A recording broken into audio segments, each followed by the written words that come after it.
Hi, I'm Rena, and I thought I was doing the right thing. I trusted my brother to care for our aging parents while I sent money, 5 grand every single month. But behind my back, he called them a burden. He sold Dad's apartment, stuffed him in a second-rate nursing home, and used the money to send his wife to Italy. And here's the twist: the apartment? It wasn't his to sell. It was mine.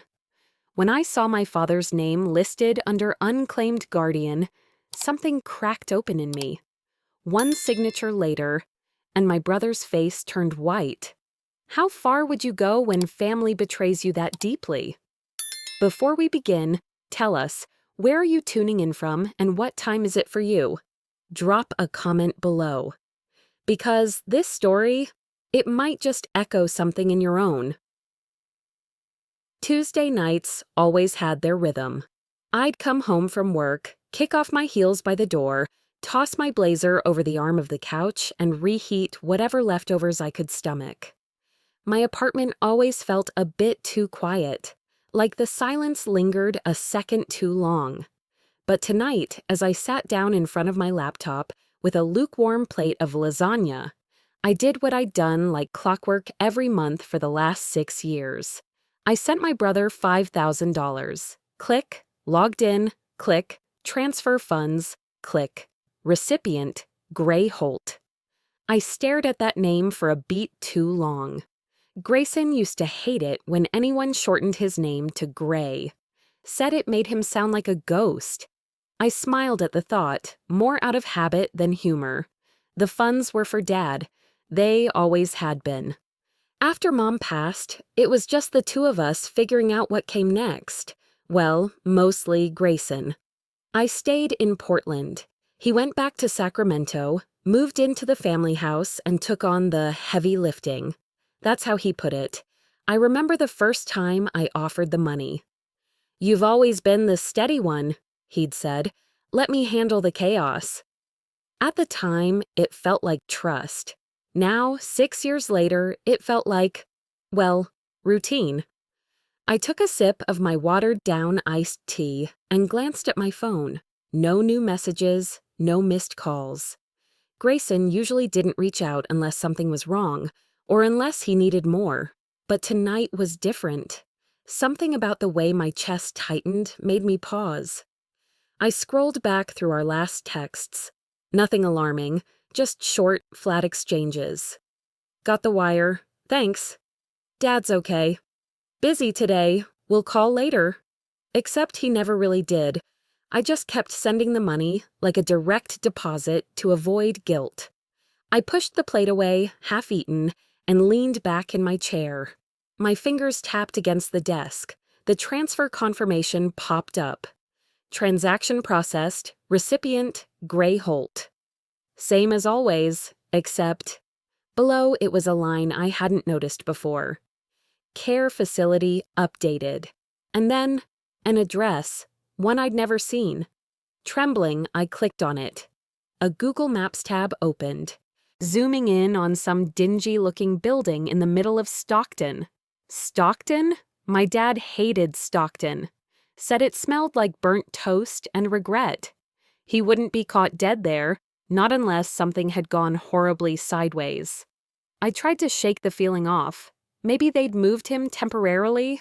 Maybe Grayson was just handling something and hadn't had time to explain. It wouldn't be the first time he forgot to mention a detail, or a dozen. Still, I called. No answer.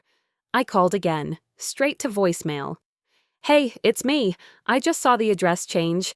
Can you call me back? I just want to make sure Dad's okay."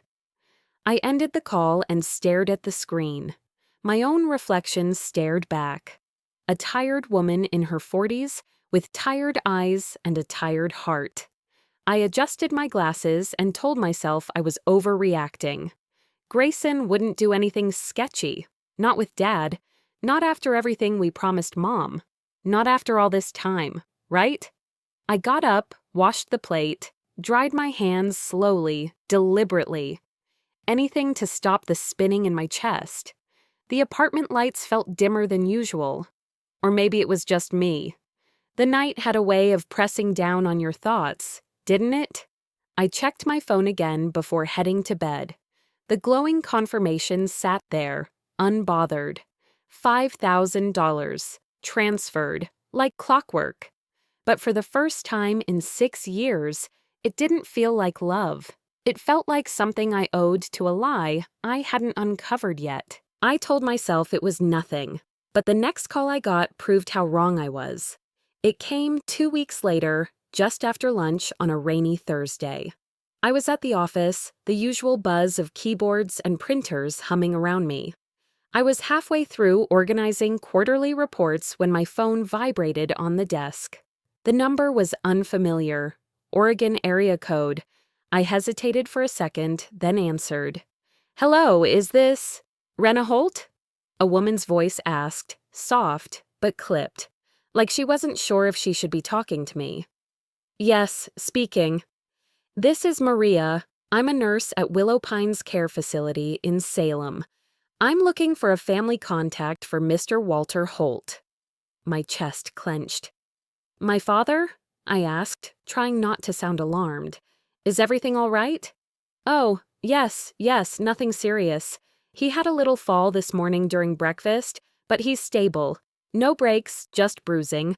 We just needed to let someone in the family know, in case anything changes." I blinked at the computer screen in front of me, suddenly unable to process the spreadsheet. "I'm sorry. Willow Pines? He's supposed to be at Rosewood living in Beaverton." There was a pause. "No, he's been here for a few months now. Your brother is the one who brought him over." The air shifted around me. My chair felt too small. My hands were cold. "Right. Of course. Thank you for letting me know," I murmured. She gave a few more details. His room number, visiting hours, some paperwork still pending, none of which landed properly in my brain. I ended the call, stared at the screen, then at the clock. I shut my laptop without even saving the file, grabbed my coat, and left the office.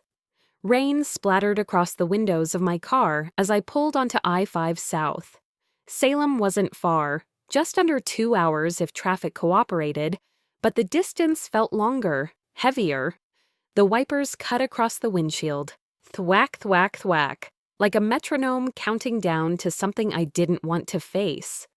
Grayson had always said Dad's care was expensive. "But we're managing," he'd say, with a weary sigh that sounded just believable enough. I wanted to believe him. I needed to. That's what families do, right? You trust. But I kept thinking about that email, about the new address I'd brushed off, about how Grayson hadn't called me back. I gripped the wheel tighter and pushed a little faster. The rain followed me all the way to the outskirts of Salem. Willow Pines didn't look like any care facility I'd imagined. It sat on a cracked lot off a frontage road, wedged between an old strip mall and a gas station. The building looked like it used to be a roadside motel, low, flat, with rooms opening to the parking lot. Faded yellow paint flaked from the walls. One flickering porch light buzzed above the office door. I parked and sat for a second, watching the rain drip down the windshield. Then I stepped out and walked toward the entrance. Ia, receptionist, looked up from her crossword puzzle, then smiled flatly. "You must be the daughter from Portland," she said. "We've been waiting for your brother to send in the rest of the forms." I swallowed hard. "Forms?" She handed me a clipboard and pointed toward a hallway. "Room 108. He's been asking for someone." The hall smelled like bleach and instant oatmeal. I passed a couple of open doors, men and women sitting silently, some watching TV, others staring at nothing. Room 108 was at the end. I knocked once and pushed the door open. Dad lay on a twin bed by the window, eyes half-lidded, a threadbare blanket pulled over his legs. The room was dim, the window fogged over from the rain. I stepped closer. "Dad?" He blinked slowly, then turned his head. A soft smile formed on his lips. "Are you one of the nurses?" he asked, voice thin as paper. I almost broke. "No, Dad, it's me, Rena." He nodded, though I wasn't sure if he fully understood. I sat beside him and brushed a strand of gray hair from his forehead. His skin felt dry, cold.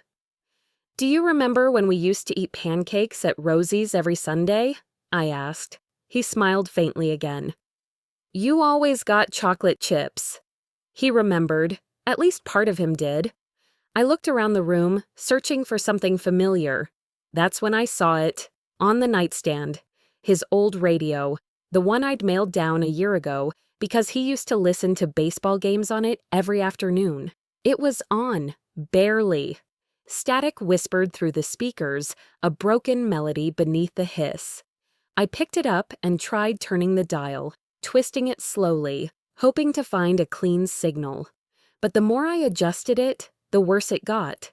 The sound didn't clear. It just grew louder, more distorted. I set it back down and left it that way. It felt like the right metaphor. After a while, Dad drifted to sleep. I kissed his forehead and stepped into the hall. Back at the front desk, the receptionist handed me a second clipboard. "We just need your signature here. You're listed as his emergency contact, but your brother's down as legal guardian." The words hit like ice. I stared at the line labeled signature. Guardian? Grayson never told me that. He never asked.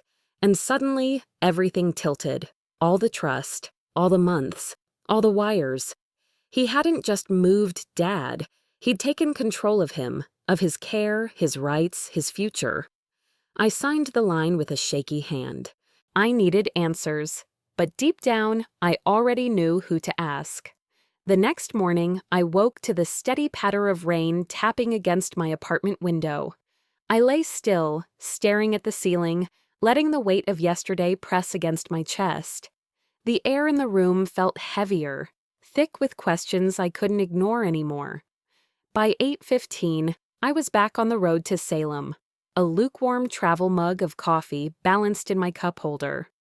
I hadn't even gone into work. I just emailed the team I'd be out for a family emergency. No one asked questions. I think they could hear it in my tone. When I walked back into Willow Pines, the same receptionist from yesterday gave me a tight nod, recognizing me right away. "I need to speak to someone in admissions," I said, trying to sound steady. "Sure," she replied, reaching for a phone. "You can speak with Patrice. She's on paperwork duty this week." A few minutes later, a woman in her late 50s with kind eyes and a nervous smile came out to meet me in the lobby. She led me to a small office near the back. A faded family photo sat on her cluttered desk next to a box of tissues. "I was hoping I could get a copy of my father's admission file," I said, taking a seat.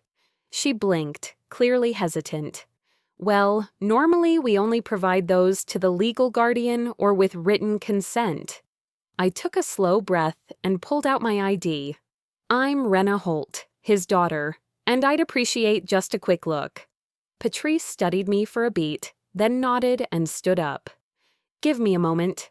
She returned with a thick manila folder and set it gently on the table between us. "Just a copy," she said softly. I opened it and immediately saw his name in block letters at the top, Walter Holt. Below that, Guardian, Grayson Holt. And there it was, his signature, bold, precise, almost proud. I wasn't surprised, but seeing it on paper hit differently. My eyes drifted lower and something made my pulse hitch. Beneath his signature was another line. Authorized by R. Holt, property owner. I froze. R. Holt. That was me. The breath in my lungs stalled. I stared at the line like it might disappear if I blinked hard enough. It didn't. "Excuse me," I said, rising to my feet, file still in hand. "Do you mind if I take a minute?" Patrice nodded. "Of course. Take your time." I walked out into the rain, sat in my car, and just stared. That line kept ringing in my head. Property owner. It pulled a memory from the back of my mind I hadn't touched in 2 years. Back then, Grayson had come to me with a stack of documents. "Just routine trust stuff," he'd said, flipping pages quickly. We need to reclassify a few things for tax reasons. You know I'd never screw you over.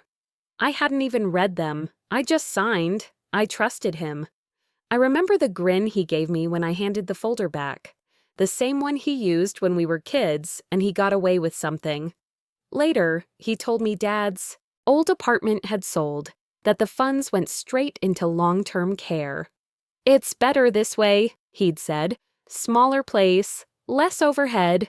But now, seeing my name on this form, my stomach twisted.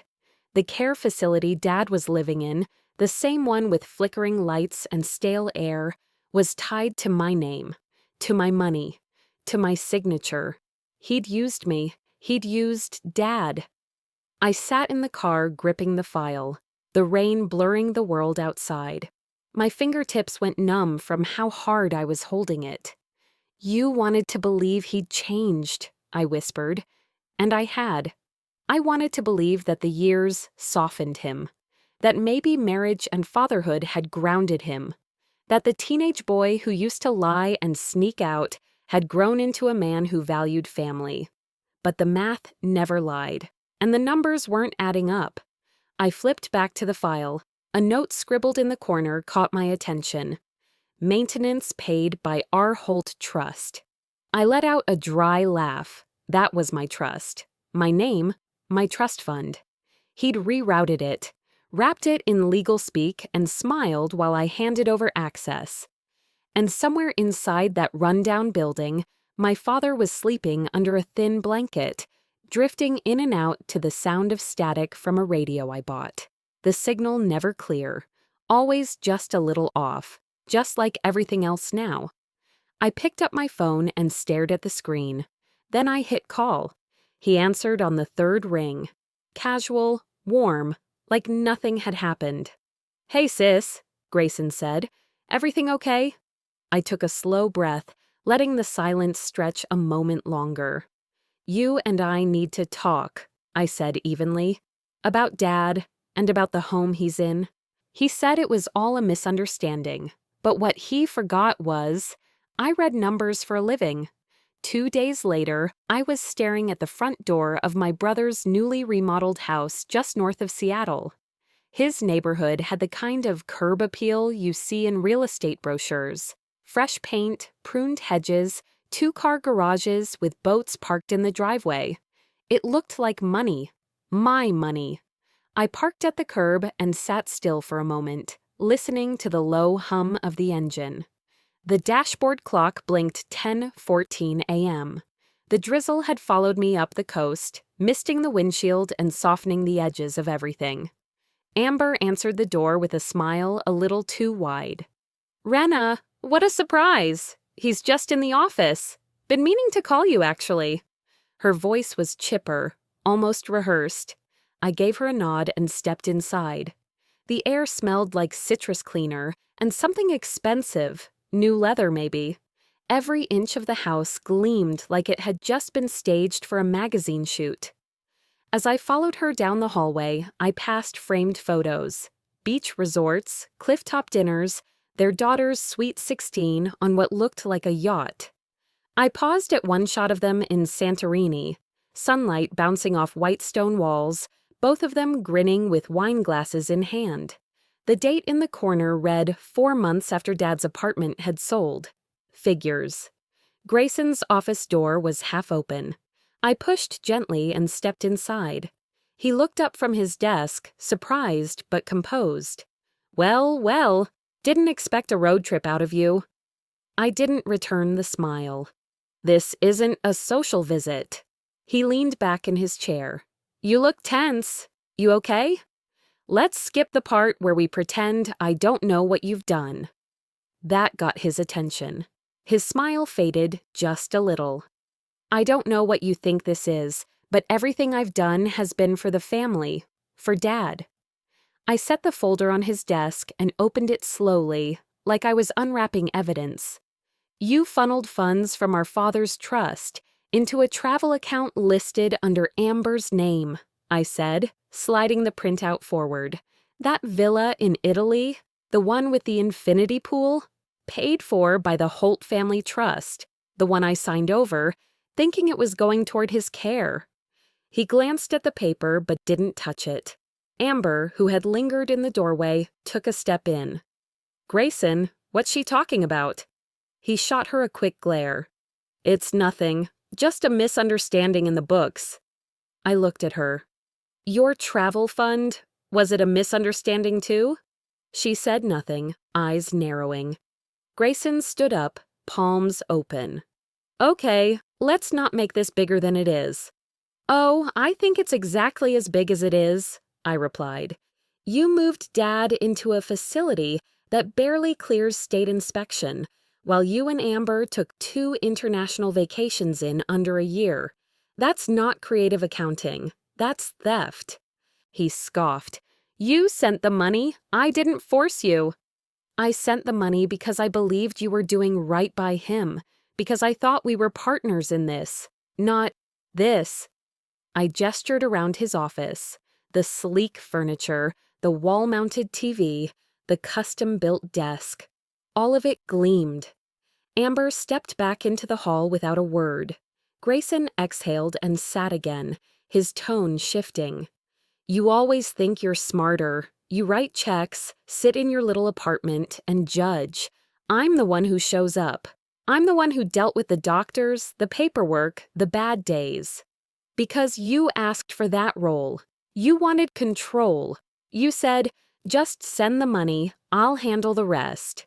That was your choice, not mine." He stared at me.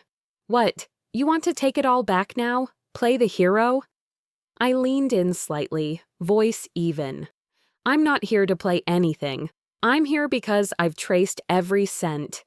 And the pattern tells a story, one you've worked hard to hide." I pulled the final sheet from the folder and placed it in front of him. "This is the care facility lease, registered under my name, paid by my trust.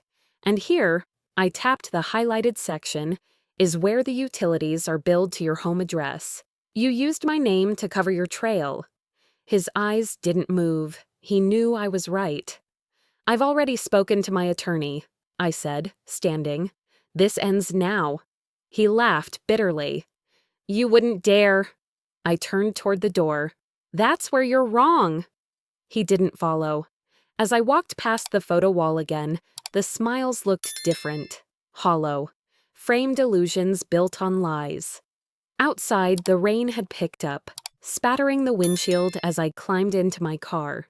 I sat there a moment, the engine off, listening to the steady drumming. My pulse matched it, beat for beat. I wasn't just the sister who wrote the checks anymore. That thought followed me all the way back down I-5, past rest stops and open fields, through the thick Pacific rain and into the quiet of my apartment in Portland. A week had passed since I confronted Grayson. I hadn't called. He hadn't either. There was nothing left to say, only things to do. By Monday morning, I had turned my kitchen into a command center. Every inch of the table was covered. Printed bank statements, folders from the care facility, screenshots, handwritten notes, sticky tabs in 3 colors. The hum of Dad's old radio played softly in the background, a warped old jazz tune flickering between frequencies. I didn't listen to music often, but I'd found myself turning that radio on every day now. Something about the static calmed me. It reminded me why I was doing this. I sorted the transactions by date, scanned for transfers, followed the numbers like I'd been trained to do since my first audit internship 20 years ago. Then there it was. A transfer, $80,000 from the Holt Family Trust, my father's care fund, into an account titled our Holt Travel Fund.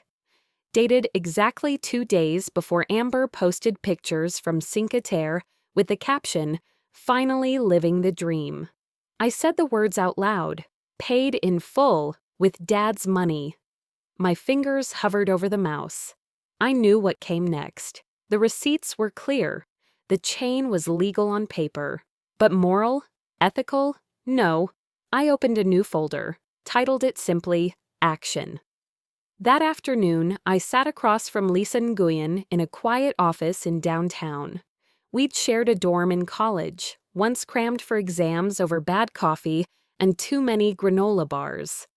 Now she wore a fitted navy blazer and read my documentation with a furrowed brow. "You're sure you want to do this?" she asked gently. I nodded. "He made me the property owner. I didn't ask for that. But now that I know, I have to act. For Dad." She leaned back. "We'll start with a petition to revoke his guardianship. File it with a complaint to the Adult Protective Services Division. It'll trigger an audit. Could be messy." "I don't need it clean. I need it right." Lisa hesitated. "You're aware you'll be burning the bridge here, legally, personally. This might follow your family forever." I looked at her, steady. "That bridge? Already ashes." She nodded, flipped through a few more pages, and got to work. That evening, as the legal paperwork came together, I found myself thinking back. 2 years ago, Thanksgiving. Dad had been quieter than usual. His hands had trembled a little more than I remembered. After dinner, he pulled me aside in the kitchen while Grayson and Amber laughed in the living room. "Promise me something, Wren," he'd said, voice barely above a whisper. "Whatever happens, keep the family together." At the time, I'd placed my hand over his. Of course, I'd meant it. That promise had held me back for a long time. I didn't want to be the one who tore us apart. But tonight, sitting across from Lisa as she notarized the affidavit, I understood something. Keeping the peace is not the same as keeping your dignity. Silence doesn't save a family. Sometimes it just shelters a lie.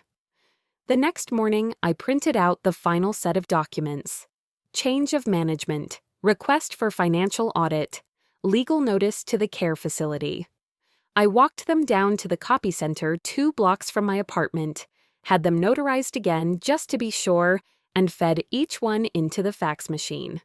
The dial tone gave way to a long beep, then another. Page 1, confirmed. Page 2, confirmed. By the 5th page, the machine gave its last tone and spat out the confirmation slip. No warning, no call to Grayson, no email. Just the facts, sent where they needed to go. The rest would speak for itself. That night, I sat by the window. The rain had stopped, but the streets still glistened with its memory. I held a cup of peppermint tea between my hands, warm and steady.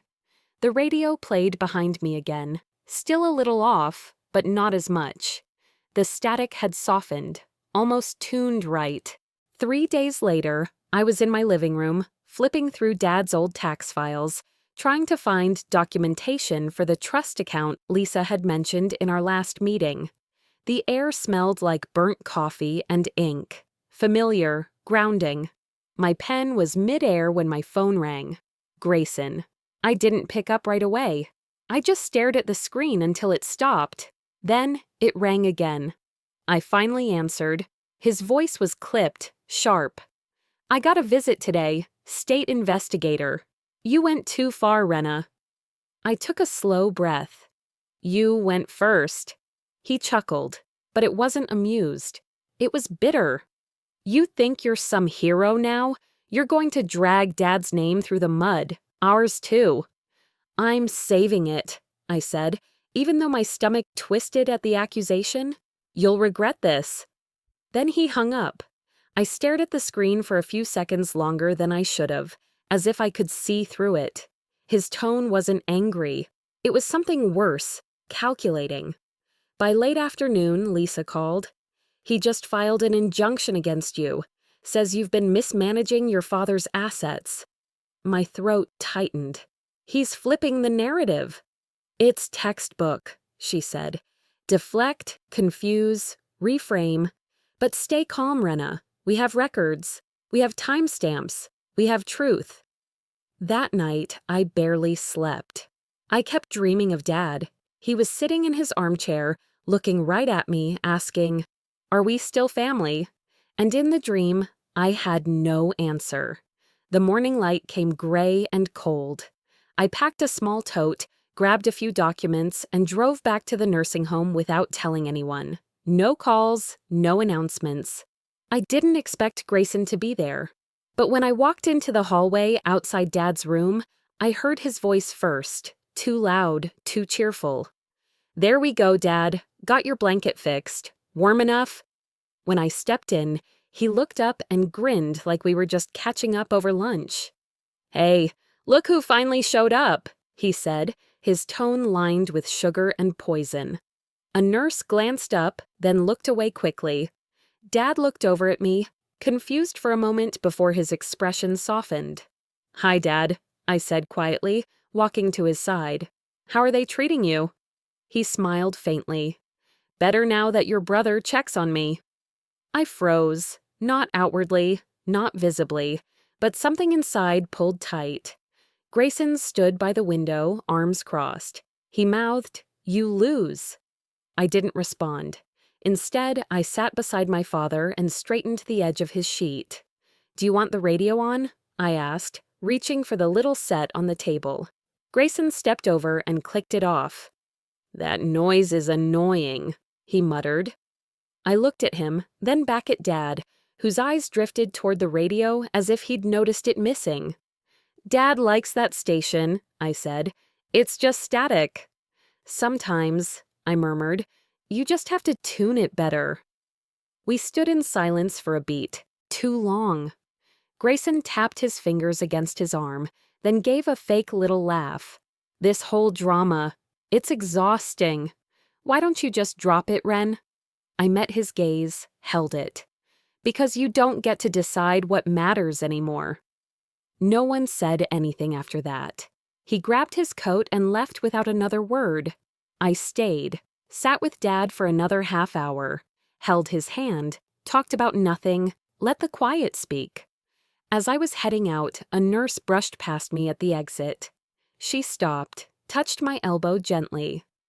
"Your father's smile changed when you came in," she said softly. I smiled, tight and tired. "Then maybe that's enough, for now." I walked back to the car in silence, the kind that doesn't feel empty, just full of too many things you can't say out loud. The late afternoon sky had turned from gray to gold, casting soft light across the parking lot. I sat there a long while before driving back to Portland. No music, no news, just the quiet hum of tires on wet asphalt and the faint buzz of my thoughts. A week passed. 1 week of watching the walls of my apartment feel smaller, closer. 1 week of sorting through paperwork that smelled faintly of ink and a life that used to be simpler. 1 week of reading and rereading Grayson's injunction papers until the words blurred into something that felt personal, even though they were printed in sterile legal font. There it was, my name in bold, centered like a warning, Rena Holt, respondent. I whispered to no one, "This is how they win. They make you too tired to keep fighting." I pushed the papers aside and looked toward the windowsill. The little radio still sat there, humming low and broken, barely pulling in a signal. Static whispered over the silence. And somehow I left it on. The noise reminded me, silence doesn't always mean surrender. Sometimes it means you're listening. The next morning, my phone rang just as I was pouring coffee. The name made me pause. Maria. "Rena?" Her voice was soft but urgent. "Yes?" "I thought you should know. Your father keeps your photo by his bed. He tells the staff you're the one who always fixes things." I swallowed hard, my voice catching. "Thank you." There was a long pause before she added, quieter this time. "Also, I overheard your brother arguing with the administrator. He wanted them to destroy old invoices. I didn't hear everything, but the timing. It was right around when the apartment sold." My fingers gripped the phone tighter. "Do you remember any dates?" "Late summer, last year. I'm almost sure. I can try to find more." "You've done more than enough already." I sat back down at the table, the warmth from the coffee cooling beside me. Something shifted inside me. Not anger, not anymore. Just clarity. That night, I drafted the affidavit. I laid out everything, each invoice, each date, each transfer. Lisa had taught me how to make things precise, neat. Truth in order, truth in black and white. I printed 3 copies, one for her, one for the state investigator, and one for me. I folded mine carefully and tucked it into the folder that used to hold my trust account paperwork. On the front, I wrote in firm blue ink, "Truth stays." A few days later, I drove back to Salem. The hearing was close now, and I wanted one more quiet moment before the next storm. The nursing home smelled like disinfectant, and something softer, lavender maybe. I walked into Dad's room quietly. He was asleep, his breathing steady. I looked around. Something new was on the wall. A framed photo. Grayson shaking hands with some man in a suit, probably one of the local donors. Below it, a plaque read, "Holt Family Donation, in honor of Walter Holt." My chest tightened, not with grief this time, but recognition. Another performance, another rewrite of a story I was still living. I walked over, gently lifted the frame off the wall, and set it on the floor beside the chair. From my coat pocket, I pulled a smaller photo. Me and Dad from years ago, both laughing over a broken radio we tried and failed to fix. I tacked it to the corkboard above his dresser. "History's mine too," I whispered.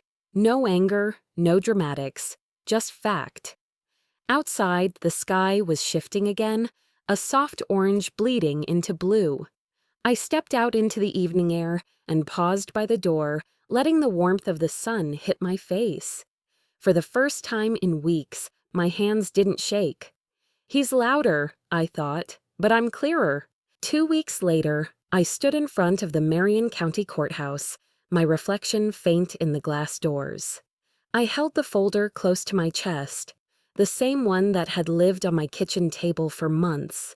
Inside it were all the numbers, dates, and truths that had cost me more sleep than I could count.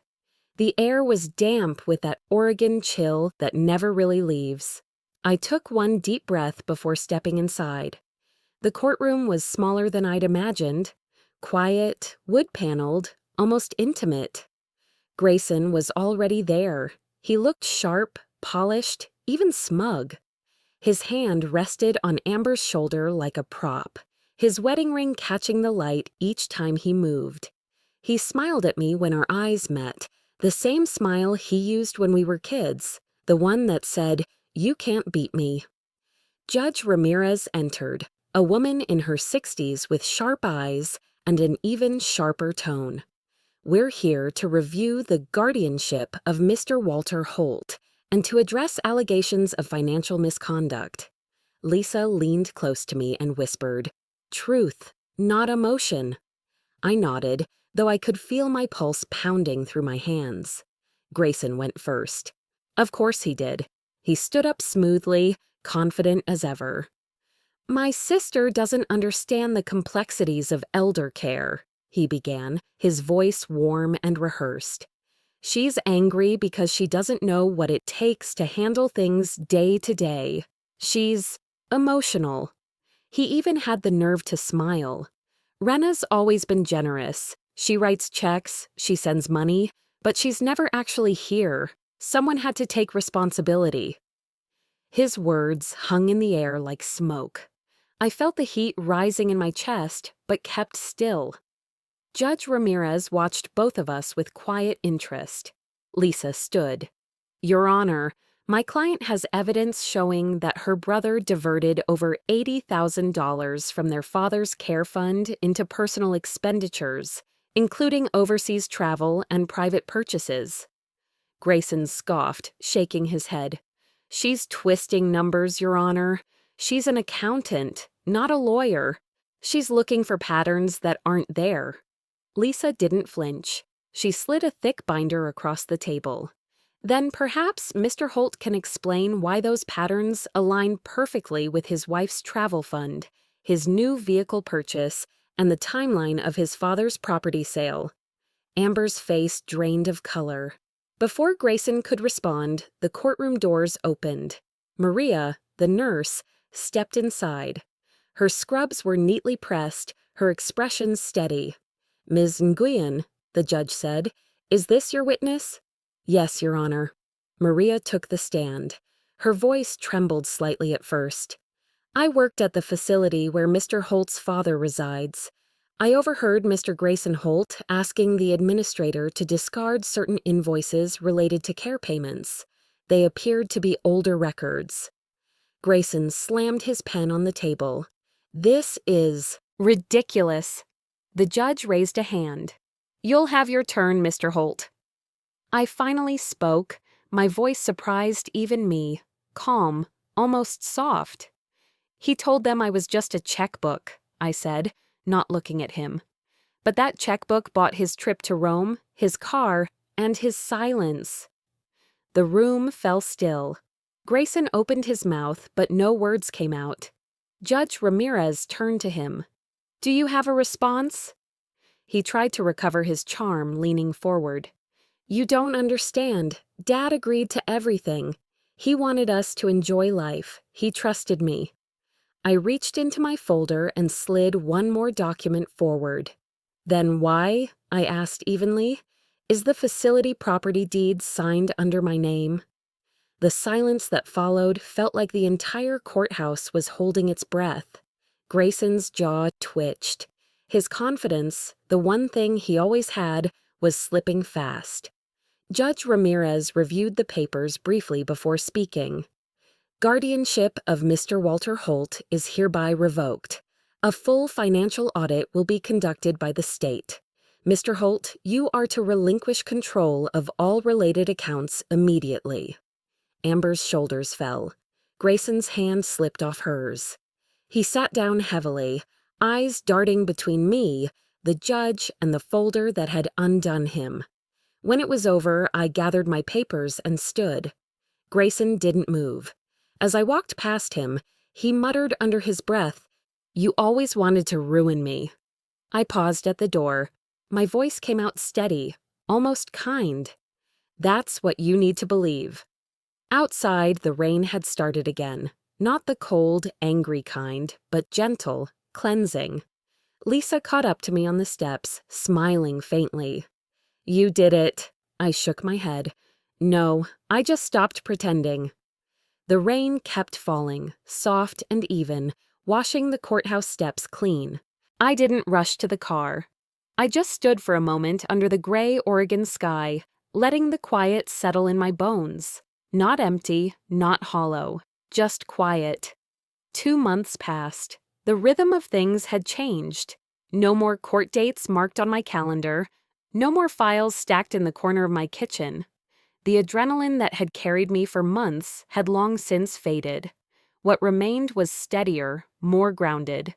There was space now, to breathe, to notice things again, like how the trees outside my apartment were starting to turn with the season, or how coffee tasted better when I wasn't reading legal documents with it. On a cloudy Tuesday morning, I packed a small brown bag with a few lemon scones from the bakery down the block. I added the little radio I'd had repaired the week before. Not replaced, repaired. Same scratches on the side, same faded sticker from a flea market in Idaho, but the tuner worked now. Clear as day. Driving to Salem felt different this time. There was no pit in my stomach, no racing thoughts. Just the sound of tires on wet pavement and the hum of the heater. Maria met me at the door of the nursing home. She didn't say much, just smiled gently and nodded toward the garden windows. "He's been waiting," she said. "I know," I answered. Dad was sitting near the far end of the room, wrapped in the green cardigan he always liked. His hands were folded, resting on a blanket over his knees. He looked up when he saw me and smiled, slow and wide. "You came," he said. "Always." I knelt beside him, placing the bag on the small side table. He glanced at it, but said nothing. I reached in and took out the radio, setting it gently on the table. His eyes lit up the way they used to when he'd talk about fixing the engine on his old pickup. I turned the dial slowly. At first, just static. But then, after a small click and a minor adjustment, a familiar tune broke through. A country ballad he used to hum while making breakfast when I was little. He smiled, deep this time. "You fixed it." I shook my head. "No, Dad, I just tuned it better." He chuckled, a warm, real sound I hadn't heard in a while. His hand reached for mine. It was thinner now, the skin almost translucent, but the grip was steady. For a long time, we didn't speak. Just sat there, letting the music fill the air between us. It didn't need explanation. That old radio, finally playing clearly, said more than we ever could. After a while, he looked at me and said, "Your mother would have been proud of you." I swallowed, letting the words settle. "I didn't do it for pride," I said softly. "I did it because you deserved peace." Outside, the sky drizzled gently over the garden, soft drops hitting the windows in a rhythm that matched the music. I sat with him until he grew tired, his eyes drifting shut, still holding my hand. That evening, back in Portland, I sat at my desk again, not with case files this time, but with a notepad and pen. I wrote a letter. It was short. It didn't need to be long. "You were my brother before you were my rival. I hope someday you'll fix your own noise too." I folded it carefully and placed it into the folder that had once held every affidavit, every receipt, every piece of evidence.